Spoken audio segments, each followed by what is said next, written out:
Welcome back. I'm Geoff Norcott, and this is Friday Night with Norcott. And as you can tell by that music, it is time for Man Friday. And making a very welcome return is the man whisperer himself, otherwise known as Kenny Mammarella-D'Cruz. The man with two of the coolest names in showbiz. How are you, Kenny? I'm pretty good. Okay, are you satisfying some of the manly stereotypes around Christmas? E.g., have you done any of your shopping yet? None. This is not very progressive, Kenny. You don't have to tell me that you've left it to the lady in your life. You can just give me a nod. Pretty much. I think we need to be challenging stereotypes here. We need to be evolving as men, as long as you're evolving emotionally. But we'll start with a very serious topic here, is that the government have announced their new strategy on violence against women and girls. They say it will focus on healthy relationships and consent. Teachers will get special training, and boys as young as 11 could be sent to anti-misogyny classes. There was an excellent discussion on Hugo Rifkin's show this week, where Juliet Samuels expressed her concerns to Hugo.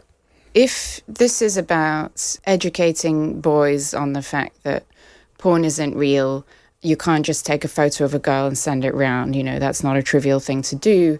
You can't parrot stuff you've seen on the internet to girls, then I'm in favour. I think that's part of education now.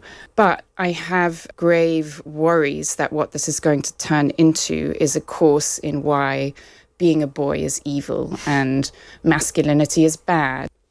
So, Kenny, I think Juliet distilled it beautifully there, is that I think a lot of reasonable, right-thinking people would understand why the government are taking on something that appears to be a growing problem. But with young men feeling under attack already, it's a fine line to walk, isn't it? Totally. This is dangerous.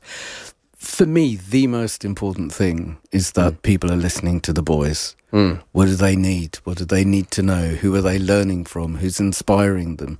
And if they go to dodgy places to gain information, it means that they lack information and they're desperate. But the boys need to be educated and inspired and met where they are, rather than being told they're bad, they're wrong, they're dangerous. And that is the problem, is they already feel under attack, and this strategy, it needs to walk a fine line to not exacerbate that problem. But something like the idea of consent, it's a nice idea, but I also think in practice, the person that has to deliver that conversation at the business end of things, in front of a class or with a teenager, how do you navigate that? How do you... I mean, obviously, there's the simple thing of talking about somebody expressively giving verbal consent. But, anything other than that, it's a lot to ask of teachers, I suppose. It is, totally. And can the teachers actually speak to the boys where they are, with their fears, with their frustrations, with their sexual energy, with their power and their hormones that they don't know how to manage? I'm not sure it's their job. I'm not sure they can do it. So do you feel like the parents should be doing it? Because I think a good moral code is a starting point in terms of how you treat women. A lot of these come down to, at the first point, a question of where that moral compass sits and about how you treat people and how you react when you have a position of power or greater physical strength. I mean, is it even the role of the schools to handle this? Should parents be taking a more active role in having these conversations with boys? I would say if we're all going to be products of our environments, then we need to get the environments right. And that's at home, it's at school, it's in the communities, it's the uncles. I trained boys to hold boys groups, so they have a language to talk about their fears and their frustrations and how they're navigating all of this, how they're protecting their sisters and how they're scared of their boys who were dating their sisters turning into being like them and their mates. It's just messy.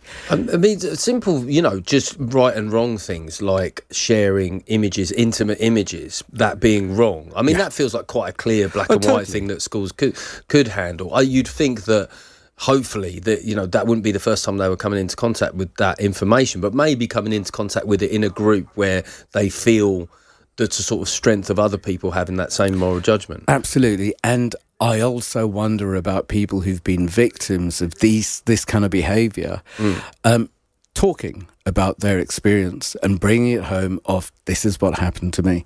And it doesn't necessarily have to be children, it could be adults, saying, this was my experience. This is how it ruined my life. This is how it ruined my relationships. This is how it got me addicted. So you're talking about getting external people in? Absolutely. Wow. Yeah. I mean, making it personal. That is quite radical. One thing I wonder if we talk about just generally with boys is just levelling with them about what testosterone is. Yeah. Because it spikes from the ages of 13 to 21. Like, that's the biggest spike in a boy's life through that period. And it is a hormone that can promote risk. It can promote competitiveness, which can be good, but it can also promote recklessness. Yeah. Do we just need to sit down with boys and just talk directly about what testosterone is and how it can affect judgment? Absolutely. And to use our own experiences. This is how it was for me. This is how I failed. This is how I got it wrong. This is how I learned to get it right. Plus, in that age, during those years, their brain is still wiring. And for this to be part of their wiring is very, very dangerous. It's developing, I mean. And one thing that, we could talk to them perhaps on a slightly more light-hearted, maybe a little bit more festive note, I don't know, we'll see, is that there's a story from charity Alcohol Change UK, and they've conducted some research, and they're saying that many men report being reliant on alcohol, sounds like I've had a few drinks myself already, to be able to present a radio show. Men being reliant on alcohol to feel funny. I thought that's interesting. Nobody's made explicitly that connection. Being funny, but being funny is something that, is a male characteristic. It's something that men seem to value more about themselves. Yeah. And I've never heard anybody talk about that they need the prop of alcohol to feel funny. I mean, it's huge. We were talking about this in a group last night where fear is equal to alcohol, is equal to funny, and then it's fun for a little while, and then it can get ugly. Why do men, do you think, score more highly in both alcohol generally and substance abuse problems across the board?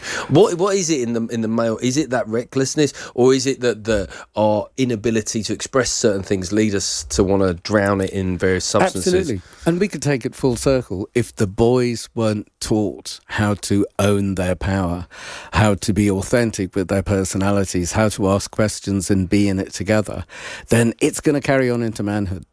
And if the boys are scared, and I would say all males fear humiliation and abandonment, then a couple of drinks and maybe they've suddenly got a personality. Suddenly they think they're funny, and some of them might be, and it can be fun. Do you know what's interesting, Kenny, is that I'll be back on tour next January. Tickets available on Live Nation, whatever. This isn't about me, but the point is that alcohol is the last thing that I would want going on stage. Yeah. Because I want the clarity of thought, I want the speed, and I want the processing. But that's maybe, it's a skill that it's something that I've spent a long time doing. Yeah. Other people, how fearful? It's one of the biggest social anxieties, isn't it? Totally. To crack a joke in company Yeah. and nobody laughs. Yeah. And Yeah. is that shame more acute for men? Oh, totally. Absolutely. And the number of men these days who are in front of someone, not really listening, but in their head saying, what did they think of me? Have I made a fool of myself? I need to say something. Everyone's noticed I'm quiet. I better say something quick. How am I going to, get popular? How am I going to pick someone up? How am I going to blah, blah, blah, blah, blah? You're very lucky that you're sharp. You're very lucky that you've got facial expressions.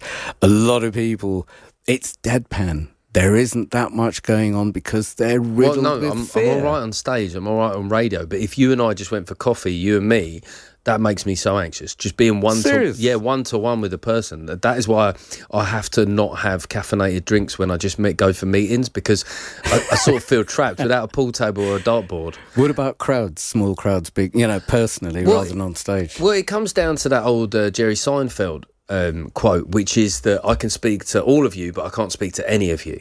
If you get my drift. So if 400 people, fine.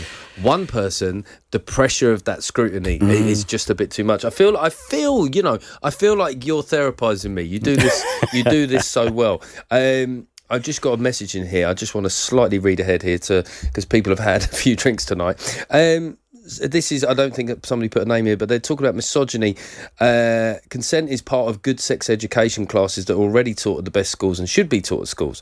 This and simpler, tighter controls of phone and social media exposure like Australia and better methods could work. I suppose that's interesting, isn't it? Is that there is a line here where some simple things could be very effective, But if it goes into feeling like an assault on what it means to be a boy, as Juliet Samuel said, to be competitive and to want to take risks, that could be where it runs into problems. But thanks very much for your text. Remember, you can text in about anything we're discussing. Text 87222 and start your message with the word Times. And just to finish, Kenny, you run your men's groups all throughout the year. Yeah. What would you say has been the theme of this year? What's the one thing that's coming out in terms of men's anxieties and fears? Is it economic? Is it emotional?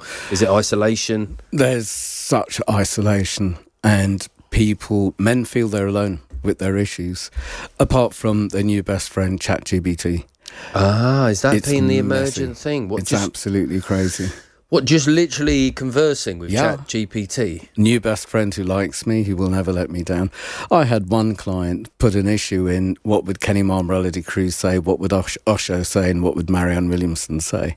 And he got really quite good answers. Yeah, I mean, I've asked. I mean, this is really embarrassing to a bit, but I've asked ChatGPT what I would say about something. You know, when you're struggling, it can be quite useful. I mean, the great thing about ChatGPT is it always says, "Great question, Geoff." Oh my God, I haven't asked them. I am on such a hot streak. I haven't asked a bad question this year.